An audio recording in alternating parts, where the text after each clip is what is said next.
அஸ்ஸலாமு அலைக்கும் வரஹ்மத்துல்லாஹி வபரகாத்துஹு. நான் பயான் ஆரம்பிக்கிறதுக்கு முன்னாடி நிறைய வசனங்களை ஓதிட்டு தான் ஆரம்பிக்கிறது.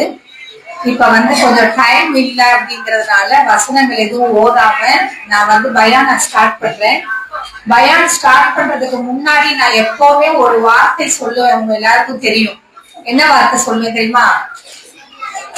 ஒரு பின்னு கீழே போட்டா கூட அந்த சவுண்டு கூட கேட்க கூடாது, அந்த அளவுக்கு அமைதியா இருக்கணும் அப்படின்னு எப்பவுமே நான் சொல்றது. ஏன்னா அல்லாஹ்வும் நமக்கு கொடுத்த பெரிய அருட்கொடை. இன்னைக்கு நம்ம இங்க உட்கார்ந்து இருக்கிற இந்த வாழ்க்கை, இந்த நேரத்தை நாம கொஞ்சம் கவனமாக பயன்படுத்தினால் இந்த நேரம் மறுமையில் நமக்கு மிகப்பெரிய அந்தஸ்தை கொடுக்கும். எப்பவுமே நான் சொல்ற ஒரு விஷயம் என்னன்னா, பயானம் முடிச்சதுக்கு அப்புறம் உங்ககிட்ட நான் சில கேள்விகளும் கேட்பேன் அப்படிப்பேன். ஏன்னா அப்பதான் நமக்கு இன்ட்ரெஸ்டா அந்த பயான நமக்கு கேட்க முடியும் இல்லையா? அதனால நான் இன்னைக்கு நமக்கு ரமலான்ல நெருங்கிட்டு இருக்கிறதுனால எல்லாருமே ரமலானை வரவேற்போம், ரமலான்ல அப்படி பண்ணலாம் இப்படி பண்ணலாம்னு எப்பவுமே அந்த ரமலானுடைய நேரத்துக்கு முன்னாடி நாம இந்த டைலாக்ஸ் எல்லாம் சொல்லுவோம். ஆனா இன்னைக்கு நான் ஒரு தலைப்பு என்ன அப்படின்னா, இதை கொண்டு நமக்கு முடிக்கும் போது ரமலான் என்ன பண்ணலாம் அப்படிங்கிற ஆன்சர் நமக்கு கிடைச்சிடும். சரியா? அதனால கொஞ்சம் இன்ஷா அல்லாஹ் அமைதியாக கொஞ்சம் நேரம் நான் சுருக்கிதான். ஆனா எப்போ பயான் எப்படி 1.5 மணி நேரம் ஆகும். இன்னைக்கு டைம் இல்லைன்னா கொஞ்சம் சுருக்கிடுறேன். இன்ஷா அல்லாஹ் கொஞ்சம் கவனமா கேளுங்க. அல்ஹம்துலில்லாஹ், அல்லாஹ் நமக்கு அதுல பெரிய அருட்கொடை செய்வான். ஏன்னா இந்த சபை அல்லாஹ்வும் அல்லாஹ்வுடைய மலக்குமார்களும் நேசிக்கக்கூடிய ஒரு சபை. எத்தனையோ இடத்துல நம்ம பேசுவோம், சிரிப்போம், விளையாடுவோம், அது வேற. இது அல்லாஹ்வும் மலக்குமார்களும் நேசிக்கிற ஒரு சபையா இருக்கிறதுனால இத கொஞ்சம் நல்ல முறையில நம்ம பயன்படுத்திக்கலாம். இன்ஷா அல்லாஹ் தலைப்புக்குள்ள நான் இன்ஷா அல்லாஹ் போறதுக்கு முன்னாடி நான் ஒரு சூசகமா ஒரு விஷயத்த சொல்லுவேன். நீங்களே அது என்ன இருக்கும் அப்படின்னு புரிஞ்சுக்கலாம். என்ன அப்படின்னா, எங்க இருந்து வந்தோம், எதற்காக வாழ்கிறோம், எங்க செல்ல போகிறோம், இவ்வளவுதான். இதோட கடைசியில நமக்கு ஆன்சர் தெரிஞ்சிடும். சரியா? அப்ப எங்கிருந்து வந்தோம் அப்படிங்கிறதுக்கு யாருக்காவது ஆன்சர் தெரியுமா? எங்க இருந்து வந்தோம்? 5 கேள்விதான் இருக்கு. இன்ஷா அல்லாஹ் சொல்லுங்க பாப்போம். எங்கிருந்து வந்தோம்? டக்குன்னு சொல்லுங்க மாதிரி. 8வது, தாயின் கருவறையில இருந்து வந்தோம். ஓகேயா? தாயோடைய கருவறையில இருந்து வந்தோம். எவ்வளவு பேர் நீங்க கேளுங்களேன், உன்னை நான் 10 மாசம் சுமந்து பெற்றேன் அப்படின்னு சொல்லுவாங்க. கேட்டுக்கிறீங்களா? ஏதாவது ஒரு கஷ்டம் கவலை நான் 10 மாசம் சுமந்து பெற்றேன்னு சொல்லுவாங்க. ஆனா சயின்ஸ் சொல்லுது 10 மாதம் கிடையாது, 9 மாதம், 9 நாள், 9 மணி நேரம், 9 நிமிடம், 9 நொடி. இதுதான் ஒரு தாய் குழந்தைய பிரசவிக்கக்கூடிய அந்த டைமிங், அந்த சுமக்கக்கூடிய சுமக்கிறது. இது மனிதர்களுக்கு உள்ளது. சிலருக்கு முன்ன ஆகும். ஆடு அப்படின்னு பாத்தீங்கன்னா 6 மாதம், 6 நாள், 6 மணி, அதான் 6 மணி, 6 நிமிடம், 6 நொடி. யானைக்கு எல்லாம் பாத்தீங்கன்னா, நான் கொஸ்டின் வச்சிருக்கேன், கவனமா கேட்கணும்.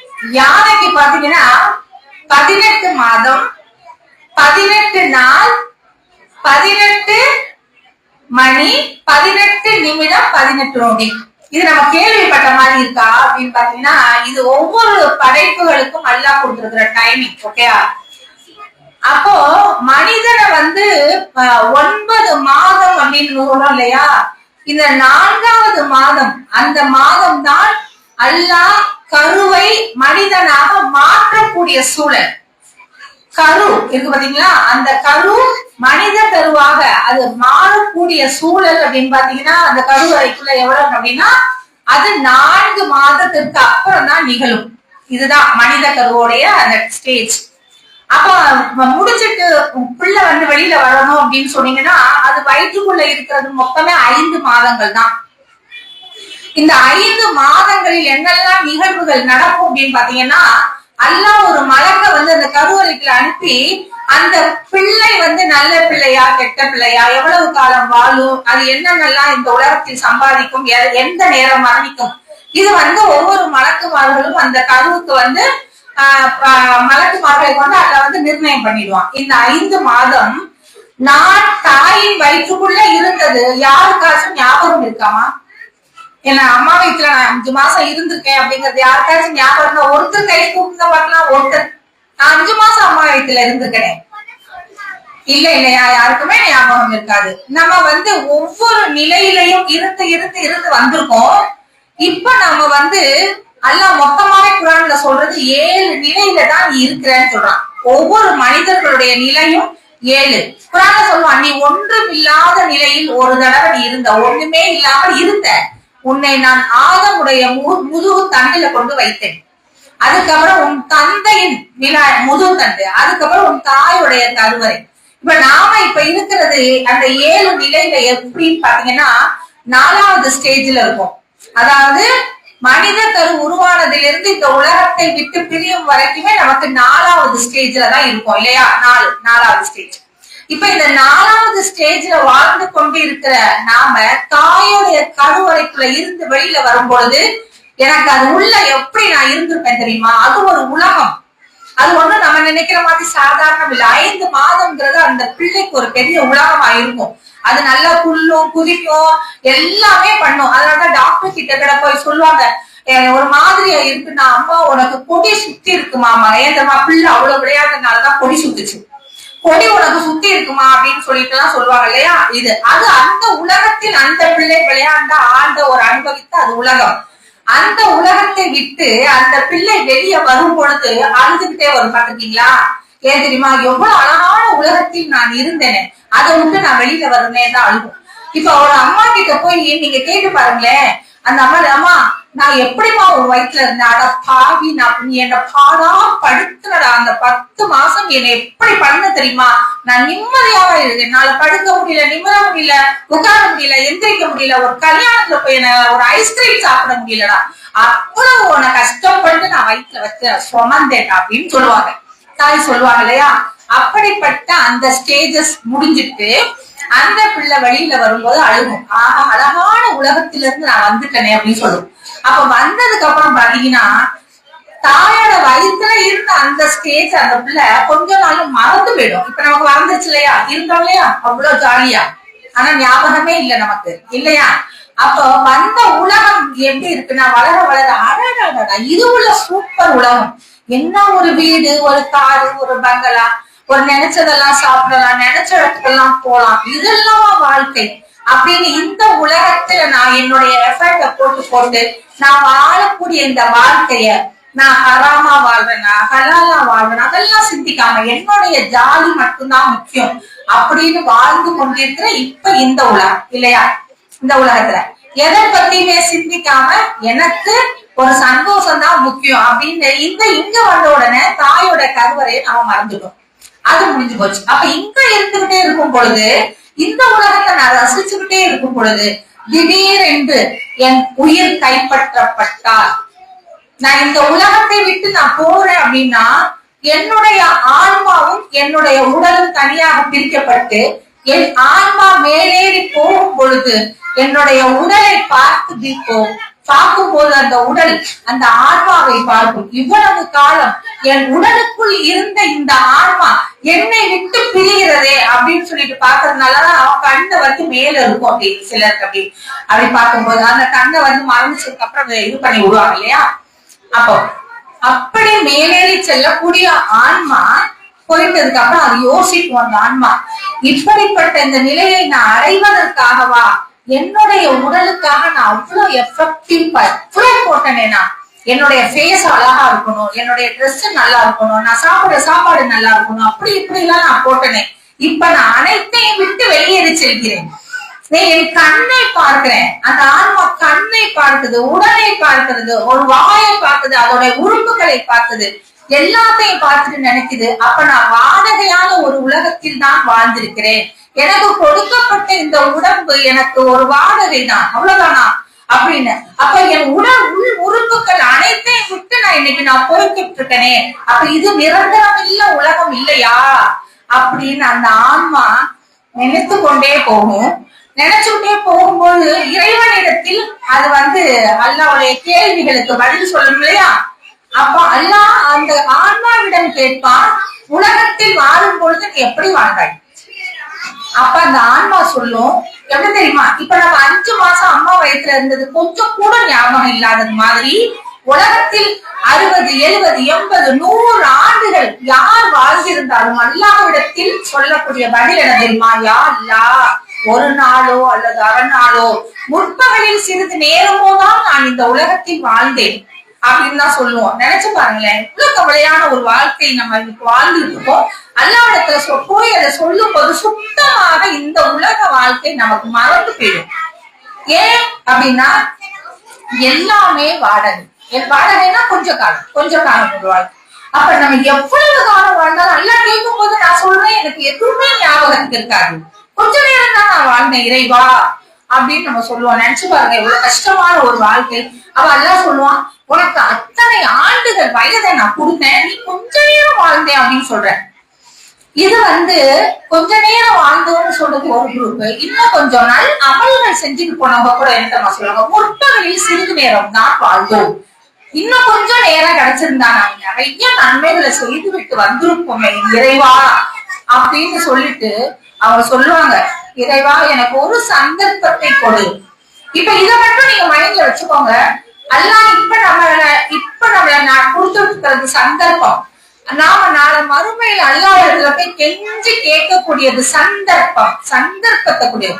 மரணிக்கும் பொழுதும் அந்த மனிதனுடைய உணவு கைப்பற்றப்படும் பொழுதும் அவன் அந்த மலக்குமாரிடத்துல சொல்றது சந்தர்ப்பம். ஏன்னா சந்தர்ப்பத்தை கொடுங்க.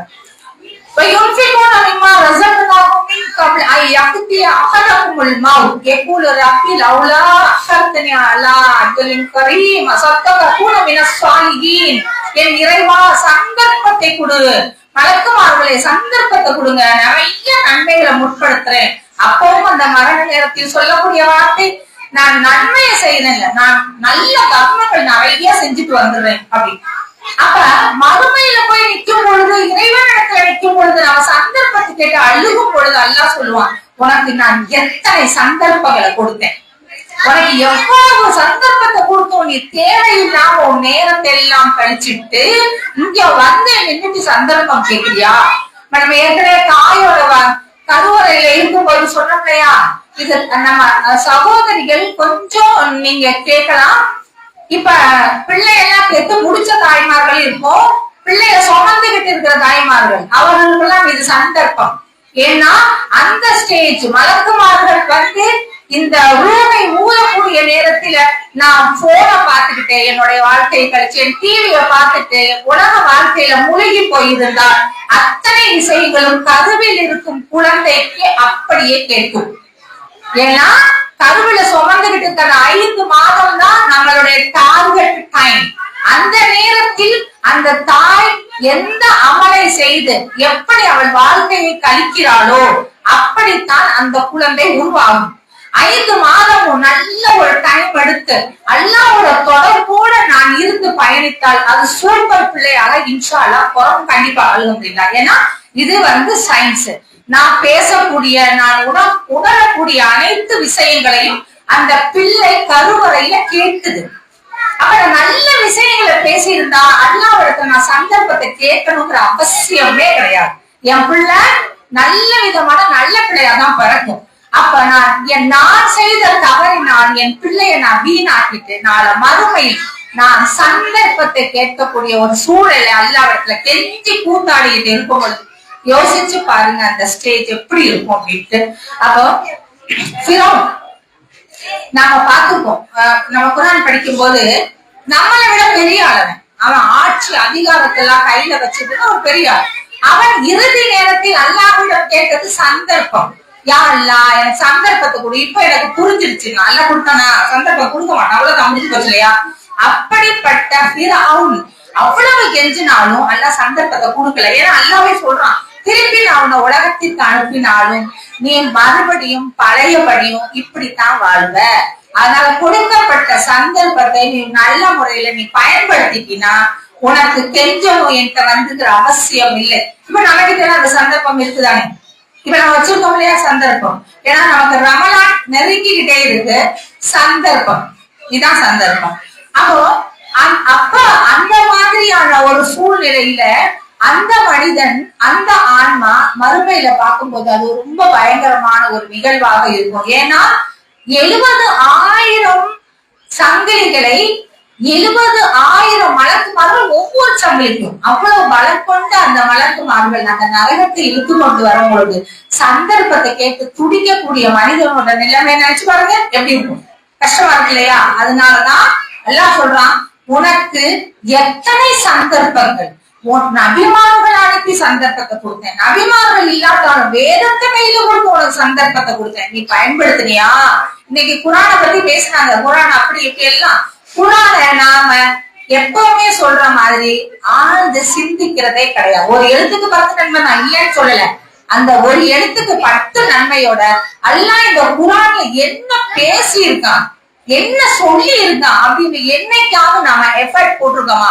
அவ்வளவு நீங்க வருட கணக்கில் அதை நீங்க படிச்சாலும், அதை நீங்க யோசிச்சாலும் திருப்பி திருப்பி உங்களுக்கு படிக்கிற மாதிரியான ஒரு சுமையை அல்ல அதுல கொடுத்துருக்கான். நான் எப்பவுமே கிளாஸ்ல கூட சொல்றது என்ன தெரியுமா? குரானை நீங்க எப்படி படிக்கணும்னா, நீங்க எல்லாருமே நம்ம ஜூஸ் மாதிரி தான் சாப்பிடுறோம். ஜூஸ்னா தெரியுமா? ஜூஸ்னா அந்த பழத்தை மெல்றதுக்கு கஷ்டமா இருக்கு அப்படின்னு சொல்லி ஒரு ஜூஸமா அடிச்சோமா, கிளாஸ்ல ஊத்துனமா, குடிச்சோமா இருக்கக்கூடாது. பழம் நம்ம இயற்கையா மென்னு சாப்பிட்டாதான் நமக்கு நல்ல ஒரு சத்து உடம்புக்கு. அல்லாஹ்வுடைய ஒவ்வொரு வார்த்தைகளையும் அதை அப்படியே உணரணும். எப்படி ஜூஸ் மாதிரி சாப்பிடணும், அப்படி மென்னு, மிக்சியில அடிச்சு இல்ல. அல்லாஹ்வுடைய வார்த்தைகளை அப்படியே நம்ம என்ன பண்ணும், வாயில போட்டு அப்படி கடிச்சு கடிச்சு அப்படி முழுங்கும் போது ஒரு டேஸ்ட் உடம்புக்கு வரும் பார்த்தீங்களா? அது மாதிரி குரானுடைய ஒவ்வொரு வசனத்தையும் நீங்க அப்படி படிச்சு பாருங்களேன். அல்லாஹ் மூட அப்படி பேசுகிறான். நாம தவற விட்டு சந்தர்ப்பத்தை தவற விட்டுக்கிட்டே இருக்கோம். இன்னைக்கு நீங்க பாருங்க, பலஸ்தீன்ல நான் பயம் தான், எனக்கு 1.5 மணி நேரம் கூட கொஞ்சம் பத்தாது, டீப்பா கொஞ்சம் சிம்பிளா நான் முடிச்சிடுறேன். பலஸ்தீன்ல அந்த தாய்மார்கள் இருக்காங்க பாத்தீங்களா, அந்த குழந்தைகளை இறந்துட்டு தூக்கிட்டு போகும்போது சந்தோஷமா சிரிக்கிறாங்க, அழுகவே இல்ல. நமக்கு பார்க்கும் போது இதெல்லாம் அப்படின்றாங்க அவங்க, நாங்கள் எங்கள் பிள்ளைகளை ஷஹீதாக ஆக்கி இருக்கிறோம். எப்படி எங்க பிள்ளைகளை நாங்க ஷஹீதாக ஆக்கி இருக்கிறோம் அப்படின்னு சொல்லி அந்த பெற்றோர்கள் இப்படி சொல்றாங்கன்னா அதுக்கு காரணம் என்ன தெரியுமா? அவர்களுடைய உள்ளத்தோடைய அந்த ஸ்ட்ராங், அந்த மறுமையுடைய அந்த சிந்தனை, அந்த மண்ணுடைய மகிமை அவங்களுக்கு. அந்த ஒரு நமக்கெல்லாம் அப்படி இருக்காது, நம்மள ரொம்ப பலகீனத்திலும் பலகீனமா இருக்கும். அவங்களுக்கு அது ஒரு பெரிய சந்தோஷம், எங்க பிள்ளைகளை நாங்க ஷஹீதாக ஆக்கிப்போம் அப்படின்னு சொல்லிட்டு அவங்க சொல்றாங்கன்னா எப்படி யோசிச்சு பாருங்க. நமக்கும் அவங்களுக்கும் உள்ள வித்தியாசம். அவர்களும் தாய்மார்கள், நாமளும் தாய்மார்கள். ஏன் அவங்களுக்கு மட்டும் அப்படி ஒரு சூப்பர் எனர்ஜி வந்திருக்குப்பா அப்படின்னா அந்த மண்ணோடைய மகிமைன்னு சொல்லலாம். இப்ப நீங்க பாருங்களேன், இஸ்ரேல் அப்படிங்கிற ஒரு நாடு தெரியுங்களா? அந்த நாட்டுக்கு உலகத்தில் உள்ள அனைத்து வல்லரசுகளும் துணை போகுது. ஆனா பலஸ்தீன் அப்படின்னு இருந்த காசா அப்படி இருக்கிற பாத்தீங்களா, அதுக்கு அந்த மாதிரியான எந்த ஒரு சப்போர்ட்டுமே கிடையாது. அது சும்மா ரொம்ப கம்மியான ஒரு சப்போர்ட் உள்ள ஒரு நாடு. இன்னைக்கு அவன் அப்படி எழுதி கொடுத்துருக்கான் பாருங்களேன், நாங்க போற நிறுத்துறோம். எப்படி அந்த தாய்மார்களுடைய துஹா. ஏன்னா அது எப்படிப்பட்ட பூமி அப்படின்னா, ஆசியா அலைஹிஸ்ஸலாம் நமக்கு தெரியும் வரலாறு. ஃபிரௌன் என்ன பண்ணனா, என்னை எதிர்த்த, என்னை கொல்ல இந்த ஊர்ல இந்த நாட்டில் ஒரு மனிதன் பிறக்க போறானாம் என்று ஒவ்வொரு இடத்துலயும் பிறக்கக்கூடிய ஆண் பிள்ளைகள் எல்லாம் கொன்று குவிச்சான்.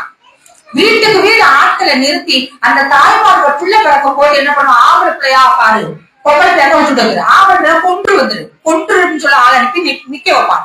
அப்ப ஆம்பளை பிள்ளைகள் எல்லாம் கொன்று குவித்த ஃபிரௌன் அவனுடைய வீட்டுக்குள்ள, அவன் அரண்மனைக்குள்ள, அவன் மனைவியின் மடியில் மூசா அலைஹிஸ்ஸலாமை அல்லாஹ் வளர்த்தது எப்படி யோசிச்சு பார்த்தோமா? குரானை நீங்க ஆராய்ச்சி பண்ணி பாருங்கம்மா. இது ரொம்ப சூப்பரான ஒரு வரலாறு. அவன் வெளியில எதிரிய தேடி கொண்டுகிட்டே இருக்கான். ஆனா அல்லாஹ் மூசா நபிய அவன் அரண்மனைக்குள்ள, அவன் வீட்டுல, அவன் மனைவி மடியிலே வளர்க்கிறான். இது எப்படி முடியும்? இறைவன் நாட்டம் அதுதான். நாமெல்லாம் நினைச்சிட்டு இருக்கோம் பலஸ்தீன் மக்கள் இருக்காங்க இல்லையா, அவங்க எல்லாம் அப்படி பாவம் இல்ல. அல்லாஹ் அவர்களுக்கு வாக்குறுதி கொடுக்கிறான். தாய்மார்கள் நீங்க கேட்கிறதுவா மரியம் அலைஹிஸ்ஸலாமை நம்ம பார்த்திருக்கோம், ஆசியா அலைஹிஸ்ஸலாம் பார்த்திருக்கோம். உலகத்துல எல்லாம் எத்தனையோ பெண்களை எப்படி இப்படியோ படிச்சாலும் இந்த ரெண்டு பெண்களை மட்டும்தான் குர்ஆன்ல நம்பிக்கை கொண்ட அனைவர்களுக்கும் முன்மாதிரி சொல்லியிருக்கான். 2 பெண்கள் தான், வேற எந்த பெண்களையுமே அல்லாஹ் சொல்லவே இல்லை. அப்ப ஆசியா அலைஹிஸ்ஸலாம் ஏன் இங்க வந்தாங்க தெரியுமா? சூப்பர் மாஷா அல்லாஹ், நாமள்கிட்ட எல்லாம் இல்லாத ஒரு சிறப்பு அந்த ஆசியா அம்மையார். நான் ரொம்ப பொறாமப்படக்கூடிய ஒரு அந்த அம்மா. நான் குர்ஆன்ல படிக்கும் போது ஆசியா அலைஹிஸ்ஸலாம் எனக்கு ரொம்ப பொறாமையா இருக்கும். ஏன்னா அவங்க இப்ப நம்ம எல்லாம் இருக்கோம், எங்க வீட்டுக்காரன் ஒரு வீடு உனக்கு வாங்கி தரப்பா, உனக்கு ஒரு நகை வாங்கி தருவேன், என்னாலும் என் வீட்டுக்கார மாதிரி அப்படியே சந்தோஷப்படுவோம். ஃபிரௌன் ஒரு பிள்ளைய வளர்க்கறதுக்கு அனுமதி கொடுத்துருக்கான் அப்படின்னா அவன் எப்படி மனைவிய நேசிச்சிருந்தா அந்த அனுமதி கொடுத்துருப்பான் இல்லையா?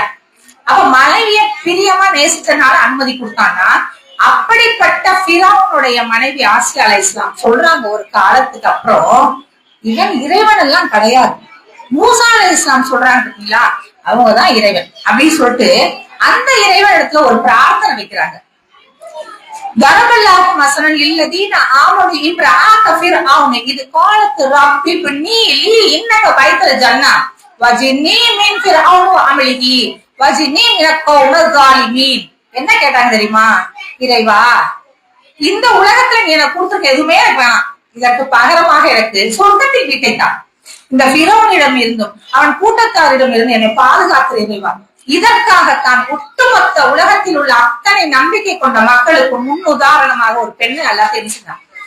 அப்படிப்பட்ட ஆசியா அலைஹிஸ்ஸலாம் அம்மையா இருக்காங்க பார்த்தீங்களா, அவர்களுடைய அந்த மண்ணின் மகிமை அந்த பெற்றோர்களுக்கு, அந்த பலஸ்தீன் மக்களுடைய தாய்மார்களுக்கு இருக்கு. அப்ப அங்க இருந்து வளர்ந்த மூசா நபியை அல்லாஹ் ஃபிரௌன் அழிவதற்கு ஒரு காரணமாக ஆக்கினான் இல்லையா? அதே மாதிரி இன்னைக்கும் நாம பலஸ்தீன் ஹாசா அப்படின்னு சொன்ன உடனே அது அல்லாஹ்வோட கண்ட்ரோல், அவன் நாடினால் எதையுமே பண்ணுவான் அப்படிங்கிற அந்த துவாவை நம்ம கேட்டுட்டு விட்டுட்டே இருக்கணும். அவங்க கிட்ட உள்ள ஸ்ட்ராங் எல்லாம் நம்ம கிட்ட கிடையாதுமா, வேஸ்ட்மா நம்மலாம் அப்படி. அதனால அவர்கள் அந்த பெண்கள் அவ்வளவு ஈமான்ல ரொம்ப ஸ்ட்ராங் உறுதிமா. அவங்க நம்ம ஈமானும் நம்மகிட்ட கம்மிதாமா, ஈமான்லாம் கொஞ்சம் ரொம்ப ரொம்ப வேஸ்ட். அப்ப அவங்களுக்கு நாம என்ன துவா சொல்லணும் தெரியுமா? நம்மெல்லாம் அவங்கள வச்சு என்ன தெரியுமா நினைச்சுக்கணும்? யா அல்லாஹ், அவர்களுடைய ஈமான் அந்த ஸ்ட்ராங்க எங்களுக்கும் குடி இறைவா, நாங்க ரொம்ப பலவீனமா இருக்கோம் இறைவா அப்படின்னு அல்லாஹ்விடத்துல பிரார்த்தனை வைக்கணும். ஏன்னா இன்றைக்கு மூசா நபியை ஃபிரௌன் அவையில் வளர்த்த இறைவன் அந்த ஹாசா மக்களுக்கு எப்படி உதவி செய்வான், அதுல ஒரு மாற்று கருத்து எதுவுமே கிடையாது. ஏன்னா இன்னைக்கு நம்ம அடுத்து நம்ம ஃபேஸ் ரொம்ப டீப்பா போறோம்னா, அடுத்து நம்ம ஃபேஸ் பண்ணிக்கிட்டு இருக்கிற ஒரு பெரிய ஒரு தலைவலி என்ன தெரியுமா? வக்ஃப் சொத்து இருக்கு பாத்தீங்களா? அந்த வக்ஃப் சொத்தோடைய வக்ஃப் சட்ட திருத்த மசோதா அப்படின்னு ஒண்ணு இருக்காங்க. அது எப்படின்னா 15 ஆண்டுகளுக்கு முன்னாடி முஸ்லிம்கள் நம் பின்னாடி வரக்கூடிய மக்களுக்காக வக்ஃப் செய்த அந்த சொத்து 1,20,00,000 மேல இருக்கான். அதாவது 1,20,00,000 மேல உள்ள அந்த சொத்துக்களை முஸ்லிம்கள் கஷ்டப்படுறவங்களுக்காக கொடுத்த அந்த சொத்து இன்னைக்கு இவங்க என்ன பண்றாங்கன்னா, அதுல நான் எங்களையும் நீங்க சேர்க்கணும், ஏன்னா முஸ்லிம்களுக்கு மட்டும் அது இது பண்றதா நாங்களும் ஜாயிண்ட் ஆகும் அப்படின்னு சொல்லிட்டு அவங்க திருத்தம் பண்றாங்கன்னு வச்சுக்கோங்க. இதையும் நம்ம இறைவனிடத்துல விடணும். ஏன்னா அவ்வளவு சொத்துக்கள் எல்லாம் நம்ம ஒவ்வொரு முஸ்லிம்களுக்குமே அதுல பங்கு இருக்கு, அதுல அதிகாரம் இருக்கு. நாம என்ன பண்ணிட்டோம்? நான் தான் பெரியவ, நீ சின்னவங்கிற அந்த கொள்கையை கொண்டு வந்தனால இன்னைக்கு அவன் நம்ம தலையில ஏறி முளை அரைச்சிட்டு இருக்கான். அதை விடக்கூடாது. இன்னைக்கு அது அந்த வக்ஃப் சொத்துக்கள் எங்கள் மக்களுக்கு உரியது அப்படின்னு சொல்லிட்டு நாமெல்லாம் என்ன பண்ணணும்? போராடணும்னு வச்சுக்கோங்களேன். அதனால ஒண்ணுமே பண்ண முடியாது. அதுக்கு நாம கண்டிப்பாக முயற்சி. பிடிக்குதோ அல்லாஹ் குர்ஆன்ல நான் ரொம்ப சொல்றவ, எனக்கு பிடிச்ச வசனம், பிடிக்குதோ பிடிக்கலையோ, விரும்பியோ விரும்பாமலையோ, நீங்க என்ன பண்ணணும்? நீங்க இந்த விஷயத்துல ஜாயிண்ட் ஆகணும். எனக்கு மத்ததெல்லாம் ஓகே, எனக்கு பிடிக்கல, ஆனா இது என்னுடைய சொத்து, என்னுடைய அதிகாரம், இதை நான் எப்படியும் மீட்டெடுப்பேன் அப்படின்னு சொல்லிட்டு 80,000 ஏக்கர் நிலம் இவ்வளவு இருக்கு. ஆனா இன்னைக்கு நம்ம முஸ்லிம் மக்கள் ஒவ்வொரு பள்ளியிலையும் போய் கொமருக்கு காசு கொடுங்க, வைத்தியத்துக்கு காசு கொடுங்க, வாழ்வாதாரத்துக்கு காசு கொடுங்க, படிப்புக்கு காசு கொடுங்க நிக்கக்கூடிய அவலத்திற்கு காரணம் இந்த வக்ஃப் சொத்துக்களை அவன் வந்து இப்படி பிரச்சனை பண்ணிக்கிட்டு இருக்கிறதுனால இது மட்டும் சரியான முறையில போய் சென்று சேர்ந்ததுன்னு வச்சுக்கோங்களேன், இவனால ஒண்ணுமே பண்ண முடியாது. அதற்காகவாச்சும் நாம இது முயற்சியை பண்ணணும். நாம நினைத்தால் அல்லாஹ் நாடினால் இத பெரிய வெற்றி அல்லாஹ் கொடுப்பான். அந்த கொஞ்சம் நம்ம எஃபெக்ட் எடுத்துக்கணும் இன்ஷா அல்லாஹ்.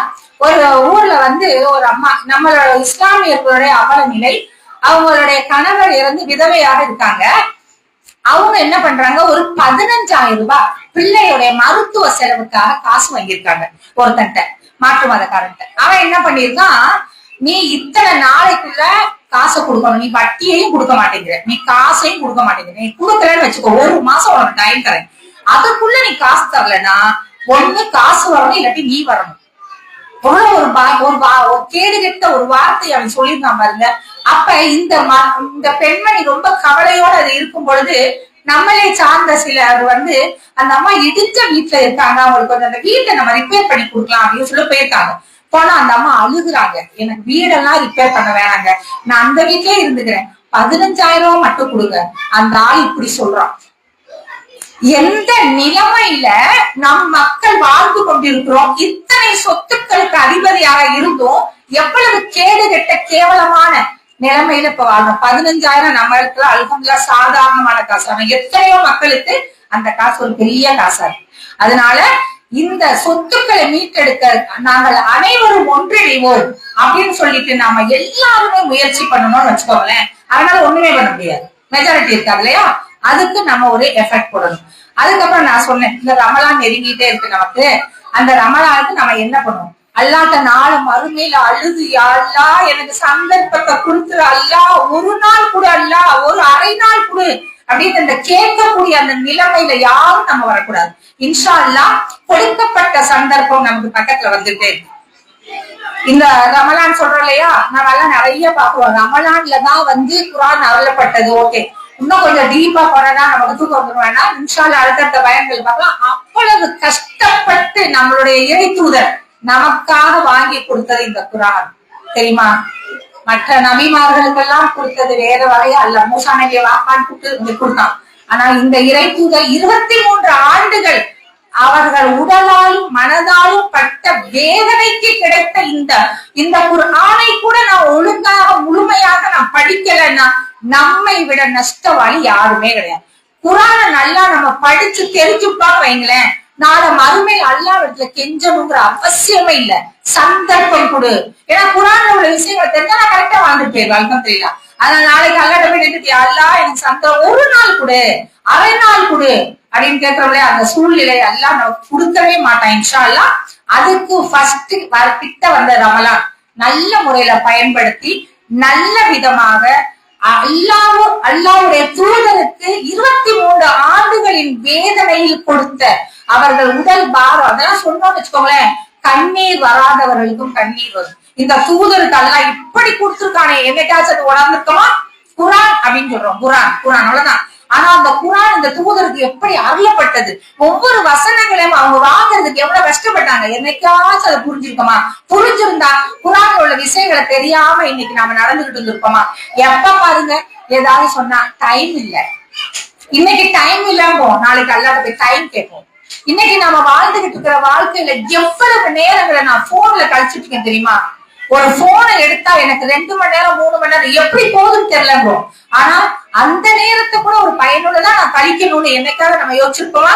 இல்ல, அசால்ட்டு தரம். ஆனா நாளைக்கு நிக்கும் பொழுது இறைவா எனக்கு டைம் கொடு, இந்த சூழ்நிலை எல்லாம் கொடுக்கவே கூடாது. அப்ப இது 4வது உலகம், 5வது உலகம் கபருடைய வாழ்க்கை, 6வது உலகம் மஹ்ஷருடைய வாழ்க்கை, 7வது உலகம் நிலையான வாழ்க்கை. அது சொர்க்கமா நரகமாங்கிறது சந்தர்ப்பம். எதற்கு நான் போகணுங்கிறதுக்கு இதுதான் எனக்கு சந்தர்ப்பம். ஓகேயா? அப்ப இந்த 6 உலகமும் எனக்கு வாடகை வீடு. எல்லாருக்குமே சொந்த வீடு வாங்க ஆசையா இருக்கும் இல்லையா? எல்லாருக்குமே ஆசை தானே, சொந்த வீடு தான் நல்லா தானே இருக்கும் இல்லையா? 6 உலகமும் எனக்கு வாடகை வீடுதான். கொஞ்ச நாள் அவ்வளவுதான், முடிஞ்சு போயிடும். என்னத்தான் நினைச்சாலும் என்னால நிலையாக வாழ முடியாதோ 6 உலகம். 7வது உலகம் தான் நிரந்தரமாக நான் இருக்கக்கூடிய உலகம். அந்த 7வது உலகத்திற்கு நான் போறதுக்கு இந்த உலகம் எனக்கு சந்தர்ப்பம். இந்த சந்தர்ப்பத்தை நம்ம இன்ஷா அல்லாஹ் நல்லா பயன்படுத்துவோமா? இன்ஷா அல்லாஹ் பார்க்கலாம். இதுவரைக்கும் எத்தனையோ ரமலான்களை நான் எப்படியோ கழித்து விட்டேன். வரக்கூடிய இந்த ரமலானை என் இறைவா நல்ல முறையில் பயன்படுத்தி அதில் உள்ள விஷயங்களை நல்லபடியாக நான் புரிந்து உணர்ந்து அதன்படி நடந்து நாளை மறுமையில் வெற்றியாளர்களுடன் நான் இருக்கணும். இன்ஷா அல்லாஹ் நான் உன்னிடத்தில் ஒரு நாளும் சந்தர்ப்பத்தை கேட்கவே மாட்டேன் என் இறைவா அப்படின்னு நம்ம இன்ஷா அல்லாஹ் முடிவு பண்ணுவோமா? இன்ஷா அல்லாஹ் ஏன்னா இன்ஷா அல்லாஹ் முடிஞ்சுக்கலாம், ஏன்னா டைம் ஆயிடும். நான் கொஞ்சம் கம்மியா தான் பண்ணியிருக்கேன். இன்ஷா அல்லாஹ் அடுத்தடுத்த விஷயங்கள் பார்க்கும்போது நம்ம இன்ஷா அல்லாஹ் டீப்பா பார்க்கலாம். இன்ஷா அல்லாஹ்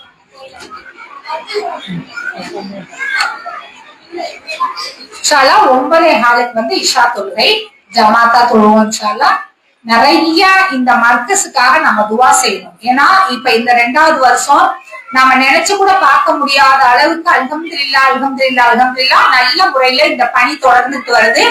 நிறைய நாம எல்லாரும் எஃபர்ட் போடணும். இந்த எஃபர்ட் கூட நமக்கு பத்தாது. ஏன் இந்த எஃபர்ட்னால மறுமையில எவ்வளவு பெரிய கூலியை நமக்கு பெற்று தருங்கிறது நமக்கு தெரியாது. அதனால எல்லாருமே இந்த மர்கஸ் நல்லபடியா நடக்கிறதுக்காக நிறைய எஃபர்ட் போடும். இன்ஷா அல்லாஹ் சரியா? இன்ஷா அல்லாஹ் எல்லாரும் துவா செய்யுங்க. வாழ்த்துக்கள்.